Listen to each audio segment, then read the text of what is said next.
I am drawing ever nearer the goal to which I am leading you, along a not very exhilarating path. If you will consent to follow me a few steps further, a much wider field of view will be displayed, and a cheerful prospect will perhaps reward the exertions of the road.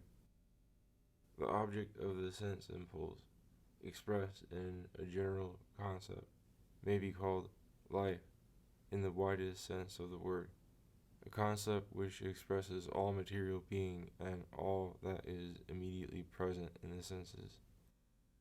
The object of the form impulse, expressed generally, may be called shape, both in the figurative and in the literal sense, a concept which includes all formal qualities of things and all their relations to the intellectual faculties. The object of the play impulse, conceived in a general notion, can therefore be called living shape, a concept which serves to denote all aesthetic qualities of phenomena and, in a word, what we call beauty in the widest sense of the term. According to this explanation, if it is such, beauty is neither extended to cover the whole realm of living things, nor merely confined within this realm.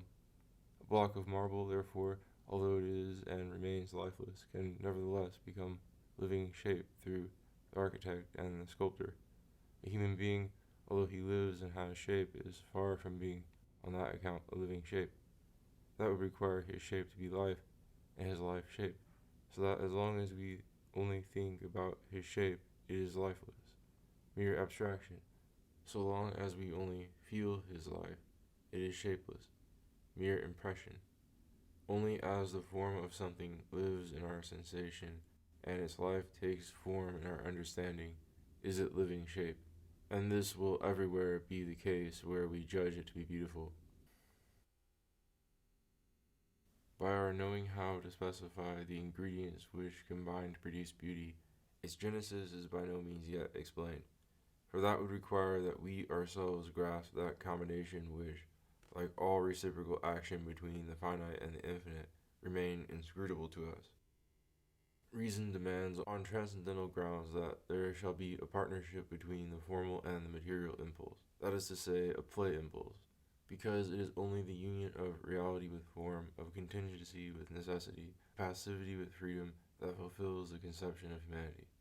It is obliged to make this demand because it is reason, because its nature impels it to seek fulfillment and the removal of all barriers, while every exclusive activity of one or other of the impulses leaves human nature unfulfilled and establishes a barrier within it. Consequently, as soon as it issues the command, a humanity shall exist. It has thereby proclaimed the law. There shall be a beauty. Experience can give us answer whether there is a beauty, and we shall know that as soon as it has taught us whether there is a humanity. But how there can be a beauty, and how a humanity is possible, neither reason nor experience can teach us. We know that man is neither exclusively matter nor exclusively spirit. Beauty, therefore, as the consummation of his humanity, can be neither exclusively mere life, as has been maintained by acute observers who adhered too closely to the evidence of experience, a course to which the taste of the age would fain reduce them, nor can it be exclusively mere form, as has been judged by speculative philosophers who stray too far from experience, and by philosophizing artists who allow themselves to be influenced overmuch in their explanation of beauty by the requirements of art.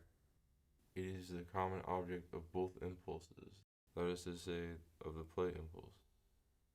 The term is fully warranted by the usage of speech, which is accustomed to denote by the word play everything that is neither subjectively nor objectively contingent, and yet imposes neither outward nor inward necessity, as our nature finds it in the contemplation of the beautiful, in a happy midway point between law and exigency. So Just because it is divided between the two, it is withdrawn from the constraint of both alike. The material impulse and the formal are equally earnest in their demands, since the former relates in its cognition to the actuality, the latter to the necessity of things, while in its action the first is directed towards the maintenance of life, the second towards the preservation of dignity, both, that is to say, towards truth and perfection. But life becomes more indifferent as dignity blends with it, and duty compels no longer when inclination begins to attract. In like manner, the mind entertains the actuality of things, material truth, more freely and calmly as soon as the latter encounters formal truth, the law of necessity, and it feels itself no longer strained by abstraction as soon as direct contemplation can accompany that truth. In a word, as it comes into association with ideas, everything actual loses its seriousness because it grows small, and as it meets with perception, necessity puts aside its seriousness because it grows light. But surely you must long have been tempted to object. Surely the beautiful is degraded by being turned into mere play and reduced to the level of the frivolous objects which have at all times owned this title. Does it not contradict the rational conception of the dignity of beauty, which is after all regarded as an instrument of culture if we limit it to a mere game?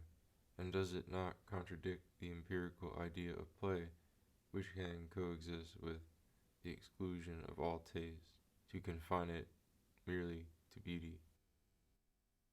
But why call it a mere game when we consider that in every condition of humanity it is precisely play, and play alone, that makes man complete and displays at once his twofold nature?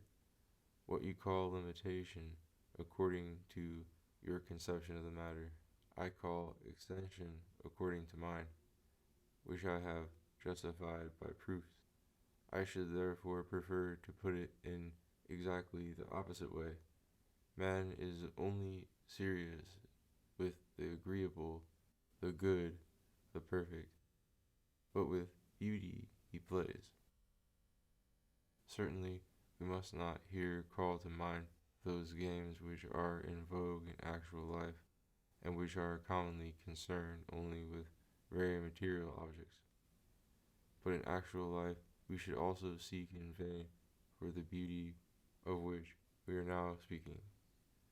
The beauty we actually meet with is worthy of the play impulse we actually meet with, but with the ideal of beauty which reason sets up. An ideal of the play impulse is also presented, which man should have before him in all his games. We shall never be wrong in seeking a man's ideal of beauty along the self-same path in which he satisfies his play impulse. If the peoples of Greece in their athletic sports at Olympia delighted in the bloodless combats of strength, of speed, of agility, and in the nobler combat of talents, and if the Roman people enjoyed the death throes of a vanquished gladiator or of his Libyan antagonist, we can comprehend from this single propensity of theirs why we have to look for the ideal forms of a Venus or a Juno or an Apollo, not in Rome but in Greece. But now reason says, the beautiful is not to be mere life, nor mere shape, but living shape. That is, beauty as it dictates to mankind the twofold law of absolute formality and absolute reality. Consequently, it also pronounces the sentence, man shall only play with beauty, and he shall play only with beauty. For, to declare it once and for all, man plays only when he is in the full sense of the word a man, and he is only wholly man when he is playing. This proposition, which at the moment perhaps seems paradoxical, will assume great and deep significance when we have once reached the point of applying it to the twofold seriousness of duty and of destiny. It will, I promise you, support the whole fabric of aesthetic art and the still more difficult art of living. But it is only in science that this statement is unexpected. It has long since been alive and operative in art and in the feeling of the Greeks, its most distinguished exponent. Only they transferred to Olympus what should have been realized on earth. Guided by its truth, they caused not only the seriousness and the toil which furrow the cheeks of mortals, but also the futile pleasure that smooths the empty face, to vanish from the brows of the blessed gods, and they relieved these perpetually happy beings from the fetters of every aim, every duty, every care, and made idleness and indifference the inevitable portion of divinity, merely a more human name for the freest and sublimest state of being. Not only the material sanction of natural laws, but also the spiritual sanction of moral laws became lost in their higher conception of necessity, which embraced both worlds at once. And out of the unity of these two necessities they derived true freedom for the first time. Inspired by this spirit, they effaced from the features of their ideal, together with inclination, every trace of volition as well, or rather, they made both unrecognizable because they knew how to unite them both in the closest alliance. It is neither charm nor its dignity that speaks to us from the superb countenance of a Juno Ludovici. It is neither of them, because it is both at once. While the womanly god demands our veneration, the godlike woman kindles our love. But while we allow ourselves to melt in the celestial loveliness, the celestial self-sufficiency holds us back in awe. The whole form reposes and dwells within itself, a completely closed creation, and as though it were beyond space, without yielding, without resistance. There is no force to contend with force, no unprotected part where temporality might break in, irresistibly seized and attracted by the one quality and held at a distance by the other. We find ourselves at the same time in the condition of utter rest and extreme movement, and the result is that wonderful emotion for which reason has no conception and language no name.